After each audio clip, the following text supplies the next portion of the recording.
Hello students. तो last class में हमने evidence in favour of electrophilic substitution reaction mechanism देख लिया था। ओके, अच्छे से हमने डिस्कस किया था उसके दोनों पॉइंट्स को। अब जब है इस वीडियो में हम डिस्कस करेंगे role of sigma and pi complex in aromatic electrophilic substitution reaction, right. तो वहां पे जो हमने डिस्कस किया था वहां हमने ये नहीं बताया कि ये जो पूरी रिएक्शन है इसमें इलेक्ट्रॉन्स का आपस में पूरी तरह से रोल क्या होता है, क्योंकि यहाँ पे हमें पता है कि बेंजीन में पाई इलेक्ट्रॉन्स होते हैं और ये भी पता है कि ये पाई इलेक्ट्रॉन्स जो है वो लोकलाइज्ड नहीं होते हैं। इन 6 कार्बन पे ये जो है वो रोटेट होते रहते, डीलोकलाइज होते रहते, तो एक इलेक्ट्रॉन अब्र सा बन जाता है ना, एक इलेक्ट्रॉन क्लाउड सा बन जाता है। तो यहाँ पे क्या होता है कि हम पढ़ेंगे इस टॉपिक में कि ये जो इलेक्ट्रॉन क्लाउड बना हुआ है, ओके, आके किसको, इलेक्ट्रोफाइल को रिएक्ट तो करना है। ओके, तो सबसे पहले जो सिग्मा बॉन्ड बनने से पहले इलेक्ट्रोफाइल आके क्या करता है, इलेक्ट्रोफाइल हमारा आके इलेक्ट्रॉन अब्र से जुड़ता है, बेंजीन के इलेक्ट्रॉन अब्र से जुड़ता है। जैसे ये यहाँ पे देखो, यहाँ पे ये इलेक्ट्रोफाइल आके सीधा इसके इलेक्ट्रॉन अब्र से जुड़ा है, ठीक है। ये मान लो कि जैसे मैंने इससे पहले ही बताया कि ये पूरा इलेक्ट्रॉन अब्र है, तो यहाँ पे आके जुड़ा है, कोई बॉन्ड नहीं बनाया इसने यहाँ पे, ठीक है, अट्रैक्ट हुआ है बस इसके इलेक्ट्रॉन से। फिर फाइनली क्या होता है, यहाँ पे सिग्मा कॉम्प्लेक्स बन जाता है। सिग्मा कॉम्प्लेक्स कैसे बनता है कि पहले तो वो इलेक्ट्रॉन अब्र से या इलेक्ट्रॉन क्लाउड से जो अट्रैक्ट हुआ था, अब फाइनली वो क्या करता है, इलेक्ट्रॉन्स के साथ जो है वो बॉन्ड का फॉर्मेशन कर देता है। ये इलेक्ट्रोफाइल इलेक्ट्रॉन के साथ ये बॉन्ड का फॉर्मेशन कर लेता है इलेक्ट्रोफाइल, जिस वजह से इस इलेक्ट्रॉन अब्र में जो है वो कमी आ जाती है। और फिर हम देखते हैं यहाँ पे कि प्लस चार्ज आएगा, वो प्लस चार्ज जो है वो इन पांचों कार्बन पर जो है वो डीलोकलाइज होता रहता है, ठीक है। ओके, तो ये है आपका सिग्मा कॉम्प्लेक्स, जिसमें आपका एक स्ट्रॉन्ग सिग्मा बॉन्ड का फॉर्मेशन हो जाता है पाई इलेक्ट्रॉन्स और इलेक्ट्रोफाइल के बीच में। ओके, तो सबसे पहला पाई कॉम्प्लेक्स कब बनता है, जब इलेक्ट्रोफाइल जो है जुड़ना चाह रहा है तब बनता है। उसके बाद सिग्मा कॉम्प्लेक्स बनता है जब इलेक्ट्रोफाइल जुड़ जाता है, ठीक है, बॉन्ड बना लेगा, जुड़ जाएगा।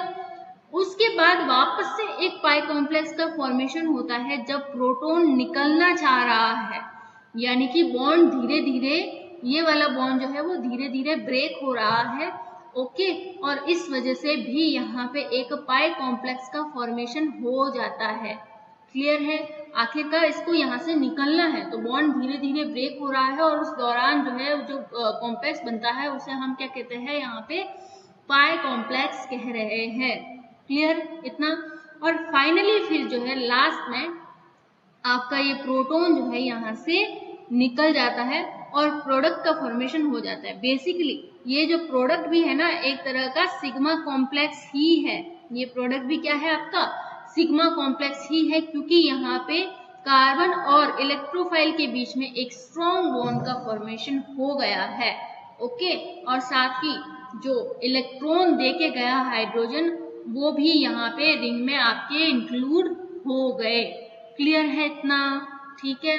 तो यहाँ पे आपको पता चल गया होगा कि पाई कॉम्प्लेक्स क्या होते हैं, सिग्मा कॉम्प्लेक्स क्या होते हैं। Pi complex basically pi electron cloud के साथ आपका फर्स्ट इलेक्ट्रोफाइल जब जुड़ना चाह रहा है तो जो अट्रैक्शन हो रहा है स्ट्रॉन्ग, वो आपका पाई कॉम्प्लेक्स है। देन फाइनली जो है वो क्या करता है, वो बॉन्ड का फॉर्मेशन कर लेता है, एक स्ट्रॉन्ग बॉन्ड का। ओके, और एक स्टेबल इंटरमीडिएट बना देता है, स्टेबल इंटरमीडिएट बना देता है। जब पाई कॉम्प्लेक्स बना है मीडिएट,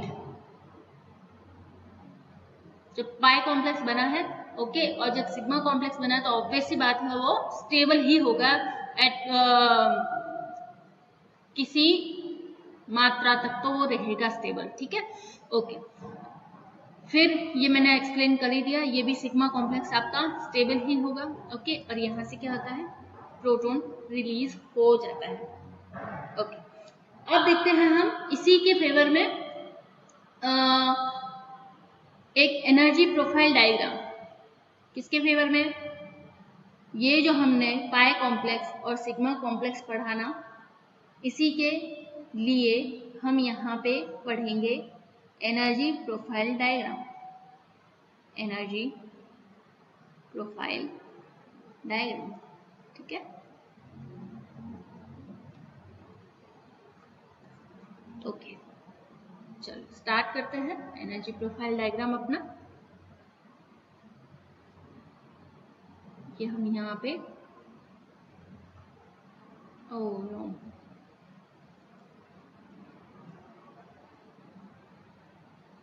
एक मिनट, ओके,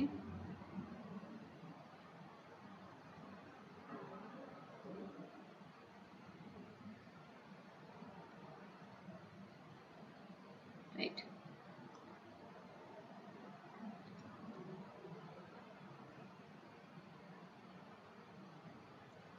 ये सबसे पहले आपका रिएक्टेंट है जिसकी एनर्जी बहुत कम है। रिएक्टेंट जो है रिएक्ट करने से पहले और इंटरमीडिएट बनने से पहले अपने एक एनर्जी बैरियर तक पहुंचता है, और एनर्जी बैरियर पर जो बना हुआ है वो बेसिकली आपका एक पाई कॉम्प्लेक्स बना हुआ है, ठीक है। यहाँ पे एक जो ट्रांजिशन स्टेट है आपकी वो देखेंगे हम। फिर ये क्या बनता है? इंटरमीडिएट बनता है जो कि स्टेबल है, इसलिए एनर्जी कम हो गई। उसके बाद सेकेंड ट्रांजिशन स्टेट बनती है जिसकी एनर्जी पहले वाली ट्रांजिशन स्टेट की एनर्जी से थोड़ी कम है। उसके बाद फाइनली आपका जो है वो प्रोडक्ट फॉर्मेशन हो रहा है जो कि एनर्जी जिसकी सबसे कम होगी, ठीक है। यहाँ पे आपका, एक मिनट, ओह ये पूरा ही कैंसिल आउट हो गया, राइट।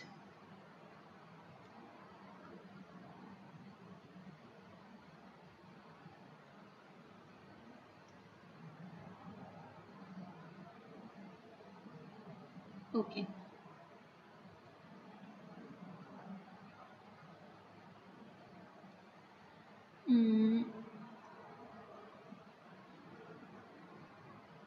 यहाँ पे आप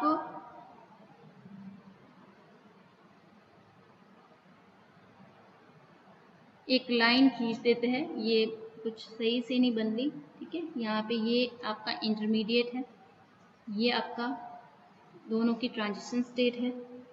यहाँ पे ये जो है यहाँ पे रिएक्टेंट है, ये आपकी प्रोडक्ट है, ओके। रिएक्टेंट क्या थे? ये फाइन। नाउ यहाँ पे जैसा कि मैंने बताया आपको, यहाँ पे आपका एक पाई कॉम्प्लेक्स का फॉर्मेशन होता है जिसपे इस पे प्लस चार्ज है इनिशियली, ये हाइड्रोजन तो होता ही है, ओके। और ये प्लस चार्ज यहाँ पे आके आपका फाइनली इंटरमीडिएट बन जाता है, वेलेन इंटरमीडिएट, जैसा कि हमने बताया पहले से ही। ये प्रोटॉन, ये आपका इलेक्ट्रोफाइल, अब इस पे प्लस चार्ज नहीं है, देखो इस इलेक्ट्रोफाइल पे प्लस चार्ज नहीं है क्योंकि आपका परफेक्ट इंटरमीडिएट बन चुका है। उसके बाद अगेन जो पाई कॉम्प्लेक्स बनता है आपका प्रोटॉन निकलने से पहले,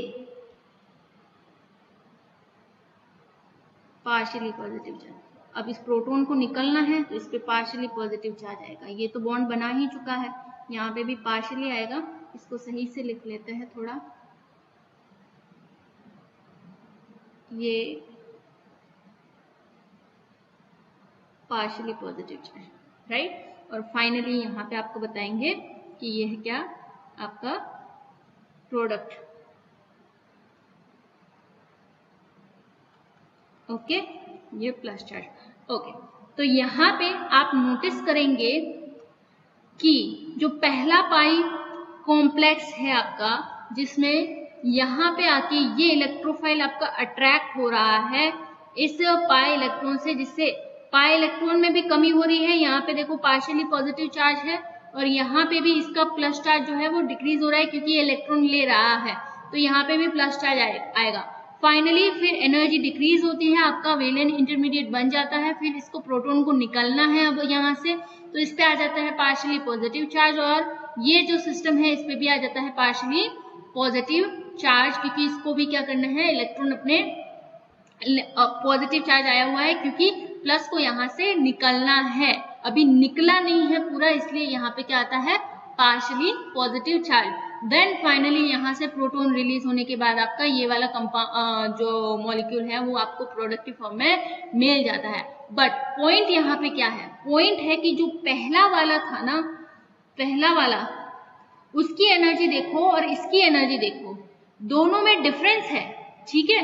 तो पहले यहां से यहां तक जाने के लिए उसको एनर्जी लेनी पड़ी, तो ये जो आपका सिस्टम था ये कैसा है, यहां तक पहुंचने वाला जो स्टेप है आपका कैसा है, क्या कहते हैं उसे, ऊष्माशोषी, ठीक है, क्या है, ऊष्माशोषी, यानी कि एंडोथर्मिक प्रोसेस है, एंडोथर्मिक। इसने क्या किया है, एनर्जी ली है यहां तक पहुंचने के लिए।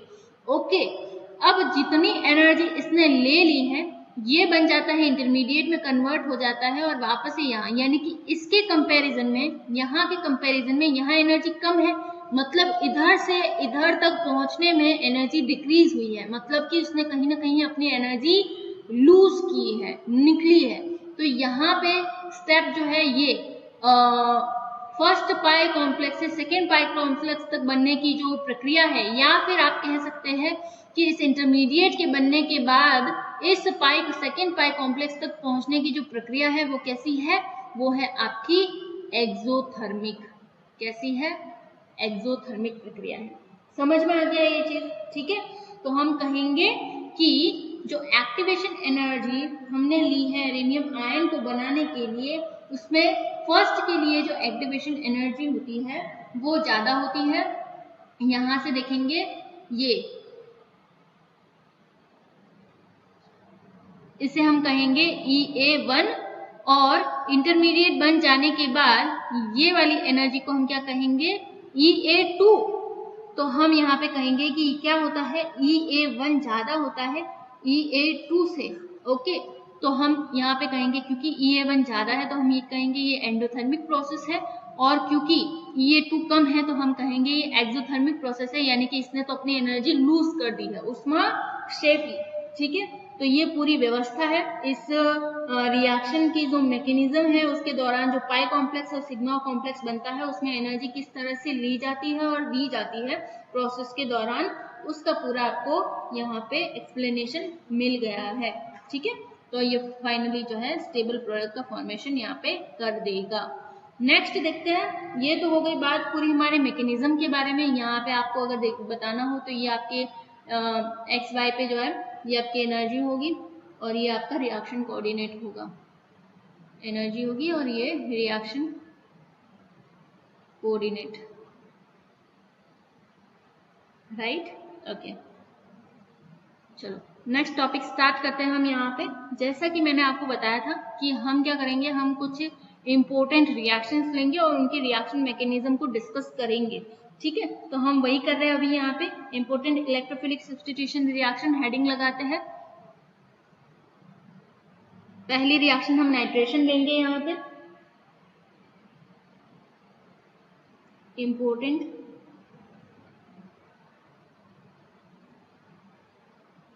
Electrophilic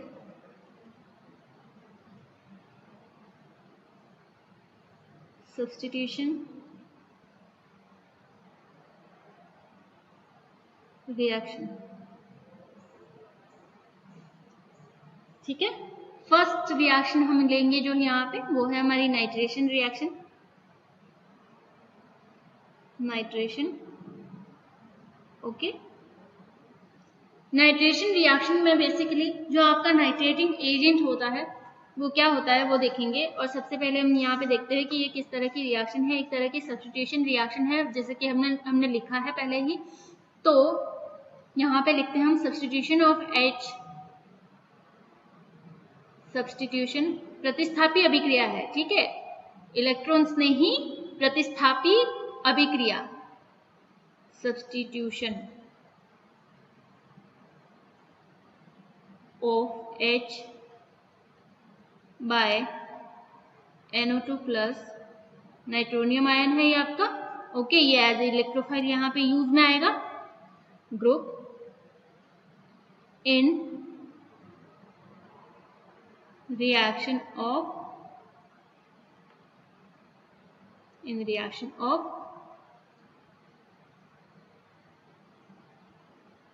aromatic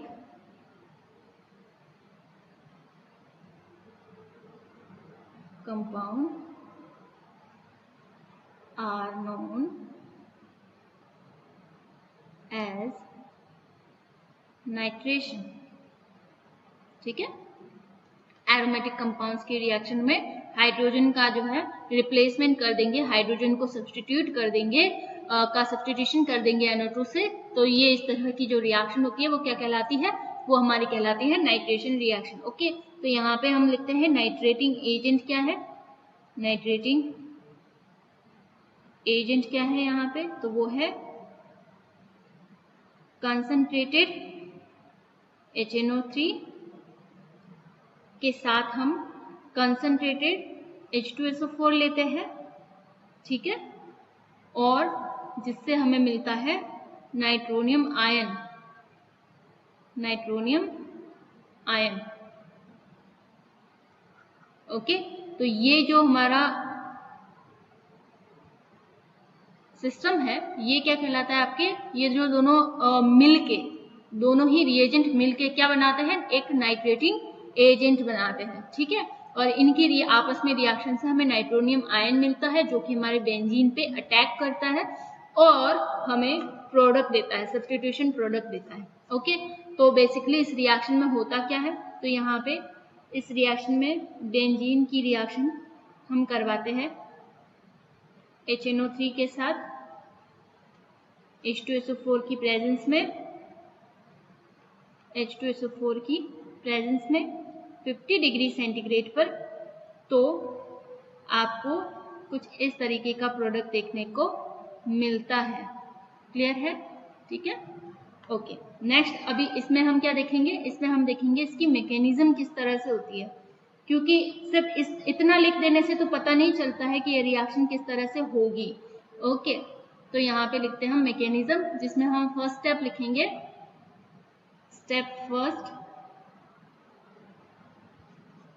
okay. Step first है हमारा formation of electrophilic nitronium ion, step first में है formation of electrophilic nitronium ion, right, okay. So यहाँ पे हमने लिया है ये HNO3 को हमने कुछ इस तरीके से लिखा, ये ऑक्सीजन पे हमने लोन पेयर बताया, और ये यहाँ पे HSO3H, H2SO4 को हमने कुछ इस फॉर्म में लिखा है क्या है, ये H2SO4 है, ये क्या है HNO3 है, ठीक है। तो हमने इसको कुछ इस तरीके से लिख लिया है। अब क्या होता है ना, ये यहाँ पे जो लोन पेयर है ये इस प्रोटॉन को एक्सट्रैक्ट कर लेते हैं, जिस वजह से यहाँ से जो इलेक्ट्रॉन है वो शिफ्ट हो जाते हैं इधर, ठीक है, और जिस वजह से ये बन जाता है आपका, यहाँ पे क्या आ जाएगा, इसने एब्स्ट्रैक्ट कर लिया है तो इसने अपना एक लोन पेयर दे दिया, तो इस पे आ जाएगा प्लस चार्ज, और ये क्या हो जाएगा NO2, ओके। और साथ ही क्या बन जाता है, जो पीछे बचा था HSO, okay okay okay okay, no no no, ये यहाँ पे कुछ गड़बड़ हो गई है, ये ना यहाँ पे H2SO4 है ना, ये तो 3 ही हुआ, तो यहाँ पे ये ऑक्सीजन और था, ठीक है, HSO4 माइनस, राइट। अब ठीक है, ओके। तो यहाँ पे हमने लिख लिया है ये। अब जैसे कि हमें पता है ओके, कंफ्यूज ना हो जाए आप, सही कर देते हैं एरो को। ये बॉन्ड के इलेक्ट्रॉन शिफ्ट होते हैं ना, ठीक है फाइन। अब यहाँ पे जैसे कि हमें पता है ये क्या है, अनस्टेबल स्टेट है, राइट। अब इसको जो है निकाल देंगे यहाँ से, डबल यहाँ पे जो ये बॉन्ड का इलेक्ट्रॉन है ना वो क्या हो जाएगा, वो हम करा देंगे शिफ्ट ऑक्सीजन पे। तो यहाँ से क्या मिल जाएगा हमें, एक जल का अणु, एक वाटर मॉलिक्यूल यहाँ से रिलीज हो जाएगा। तो यहाँ पे देखो किस तरह से ये हो जाता है, NO2, ओके। और जैसा कि मैंने बताया आपको, ये पूरी रिएक्शन जो है आपकी, जो नाइट्रोनियम बनने का प्रोसेस है वो आपका क्या होता है, रिवर्सिबल होता है, okay.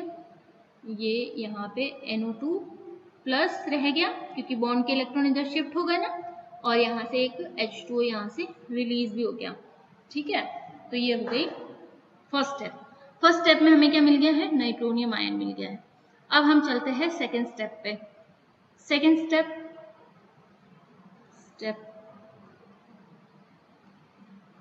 Second, okay. Step second में हमें देखेंगे formation of intermediate, formation of intermediate, इसे वेलेन इंटरमीडिएट भी कह सकते हैं आप, ठीक है, या फिर आप कार्बोकेटायन भी कह सकते हैं। बट कार्बोकेटायन जो है यहाँ पे कहना उचित नहीं होगा, हम इसे एरिनियम आयन कहेंगे ज्यादातर, या फिर वेलेन इंटरमीडिएट कहेंगे, ठीक है, ओके। नाउ बेंजीन लिया हमने, क्योंकि हमें मिल ही चुका है क्या, NO2 प्लस हमें हमारा इलेक्ट्रोफाइल मिल चुका है। अब इस इलेक्ट्रोफाइल को क्या करना है, अटैक ही तो करना है, ठीक है। तो अब चाहे किसी भी बॉन्ड पे करो, अभी तक आपको समझ में आ गया होगा ना, किसी भी बॉन्ड पे करो, सारे के सारे बॉन्ड क्या है, आइडेंटिकल है ना। तो यहाँ पे हम करते हैं, ये बॉन्ड मान लो इधर शिफ्ट हुआ, तो हमारे पास जो है, ये देखना, ये जो स्टेप है ना जहाँ एक्चुअल में आपकी रिएक्शन हो रही है वो रिवर्सिबल नहीं है, ध्यान रखना, है ना। नाइट्रोनियम बनने तक का प्रोसेस आपका रिवर्सिबल था, बाकी प्रोसेस जो है आपका रिवर्सिबल नहीं है। यहाँ पे आ जाएगा प्लस चार्ज ये, और जैसा कि हमें पता है प्लस चार्ज आया है, तो ऑब्वियस सी बात है यहाँ पे प्लस चार्ज आने के बाद क्या होगा, रेजोनेंस आपको दिखाना है। ये प्लस चार्ज इधर शिफ्ट हुआ, ये NO2 और ये H, ये रेजोनेंस हो रहा है यहाँ पे, ओके। और ये यहाँ पे, तो प्लस चार्ज जो है अब यहाँ शिफ्ट हो गया, NO2 H, ये इस तरीके से प्लस चार्ज, ओके फाइन। सो फिर आपका क्या बन जाता है, यहाँ पे एक रेजोनेंस हाइब्रिड का फॉर्मेशन हो जाता है ना। ये कहाँ कहाँ होगा, ये इन 5 कार्बन्स के बीच में हो जाएगा, ये NO2, ये H, है ना।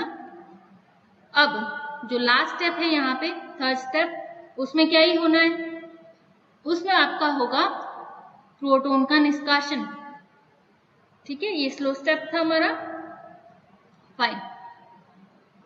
Step number third, separation of proton या फिर removal of proton, removal of proton, right, proton को रिमूव करना है, ओके। ये था हमारा वेलेन इंटरमीडिएट, ये NO2 था, ये आपका प्रोटॉन था, ये HSO4 जो हमारे रिएक्शन के दौरान बना, ये फास्ट स्टेप में होगा, ये स्टेप हमारा फास्ट होगा। यहाँ से ये प्रोटॉन निकल जाएगा अपने इलेक्ट्रॉन देके रिंग को, तो ये रिंग जो है अब इलेक्ट्रॉन डेफिशिएंट नहीं होगी, यहाँ पे NO2 लग जाएगा। ओके, और ये बन जाएगा आपका H2SO4। ओके, अब आपको जो बुक में है वो आपको इस तरीके से भी दिख सकता है NO2। अब इसमें और इसमें कोई डिफरेंस नहीं है, दोनों सेम है। अगर कोई ग्रुप लगे हुए होते तो उस हिसाब से फिर हम कह सकते थे कि वो ऑर्थो है कि मेटा है कि पैरा है। अदरवाइज बेंजीन जो है सिमेट्रिकल स्ट्रक्चर है और इसकी 6 के 6 कार्बन जो है वो सेम है। आप कहीं पे भी NO2 लगाओ, ठीक है, कोई फर्क नहीं पड़ता, सब सेम है। ओके, तो ये आपका फाइनल प्रोडक्ट बन जाता है यहाँ पे।